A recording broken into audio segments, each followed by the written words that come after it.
Olá, aqui para mais um vídeo está a professora Aécio Flávio Lemos. Gostaria que, por favor, manifestasse o seu like, queira, por gentileza, também dar a sua opinião naqueles casos em que você julgar que deve haver um reforço ou que não está de acordo.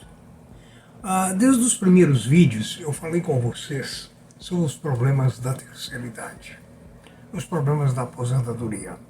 Fartei diversos vídeos a esse respeito, mas sempre focalizando o lado da economia, o lado da poupança, o lado de manter uma certa reserva para você poder pagar seu médico e assim sucessivamente. Mas nós não falamos de outros fatores que não sejam da minha área, são da minha vivência. Por exemplo, aos 65 anos, normalmente você se afasta do trabalho. Quando você se afasta do trabalho, você se afasta também dos amigos, porque você não terá mais aquele assunto diário para comentar com eles. Você vai se isolar num outro grupo, talvez até num grupo que lamente muito, comente muito sobre como foi o passado. Ou seja, você aposentou, a empresa, o trabalho, esquece de você. Já aos 70 anos, a própria família já começa a se afastar de você, porque você começa a ficar chato, você começa a ficar sem assunto novo, repetindo. Aos 80, então, você repete muito mais. Ou seja, eu tenho essa experiência porque eu tenho 81. Aí eu tenho um grupo de amigos que um tolera o outro. Inclusive porque conta-se as mesmas histórias quase sempre. Ou seja, tem pouca novidade, porque o universo da pessoa aposentada aos 80 anos, aos 70, 80 anos, é um universo muito pequeno. Um outro exemplo, eu quando trabalhava no Rio de Janeiro, nós éramos 17 colegas. Hoje somos 2 vivos apenas. Do Japão eu nem sei aonde estão. Aliás, me lembro que um deles já faleceu. Esse eu tomei conhecimento. Da Austrália também não tive mais conhecimento, a não ser um falecimento também. Então esse isolamento do ambiente de trabalho, esse isolamento do mundo corporativo, nos traz muita frustração. É preciso, então, psicologicamente, estar muito bem preparado. Agora, por exemplo, eu estava lendo hoje que uma senhora, uma professora de 85 anos, nos Estados Unidos, teve que voltar ao trabalho, por uma razão muito simples: a aposentadoria não estava sendo suficiente. Então, com 85 anos, ela volta ao caixa de um banco. Bom, e também existem outras coisas para serem faladas, né? Principalmente quando o indivíduo automaticamente se afasta da família e se afasta da sociedade. O Japão atinge um ponto crítico, crítico mesmo. Veja bem, os idosos estão tomando atitudes drásticas. Uma delas, estão roubando. Os roubos no passado, que eram em torno de 3% sobre a população de terceira idade, hoje está em 20%.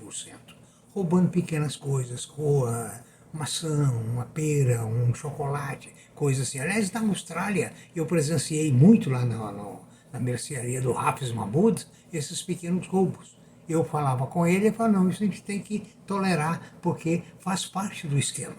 Bom, mas por que é que no Japão, no Japão está acontecendo essa onda? Primeiro, o isolamento.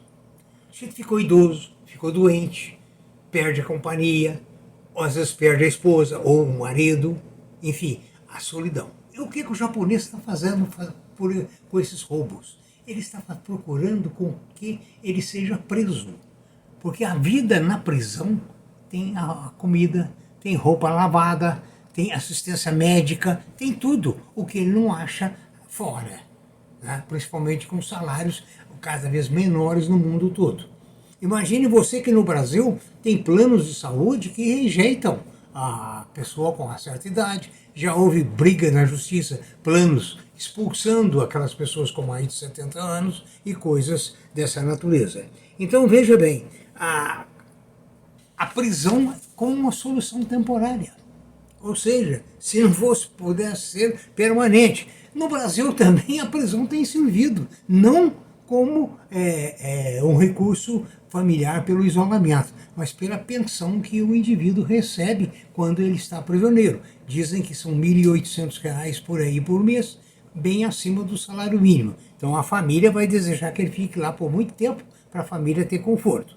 Então veja bem, eles estão procurando reintegrar esses velhos, como eu e outros, como balconistas, em cafés, serviços pequenos e assim sucessivamente. Então, o que eu alerto a vocês, mais uma vez, é que é preciso haver uma preparação financeira e econômica muito sólida quando você pode, lógico, né? Quando você ganha um salário mínimo, 2, você nunca vai poupar nada, né? A não ser você vai gastar muito a sua saúde, porque você nem alimentar direito você vai com esses salários. Então, o que acontece é o seguinte, essa reintegração é um desafio. Se a pessoa vai lá para o supermercado, trabalhar no caixa, com 70 anos, ou empacotar, ele vai conversar com pessoas. Eu me lembro, quando eu fui gerente do Banco do Brasil no Rio de Janeiro, que havia clientes que vinham tirar um saldo todos os dias no caixa, ou na máquina, no ATM, no automático que está lá mexendo. Então, então nós fizemos uma pesquisa, por que as mesmas pessoas vinham, a conta não tinha sido movimentada, era aquela merrequinha, mas ele vinha porque ele encontrava os funcionários. Ele batia um papo com pessoas na fila e assim sucessivamente. Então, para resumir o vídeo, são dois lados da aposentadoria. O isolamento pessoal, para quem não tem mais atividade nenhuma, pior ainda para quem tem alguma doença, felizmente não é o meu caso, graças a Deus. Né? E o que acontece é o seguinte, é um desafio psicocomportamental, não só econômico. Então, por isso é que no Japão a prisão é uma solução temporária. Olha onde chegamos, fazendo bem para a humanidade, lutando, trabalhando e tendo essas dificuldades na terceira idade. Mas é bom saber, para se prevenir. Muito obrigado. Eu espero que tenha sido de algum proveito.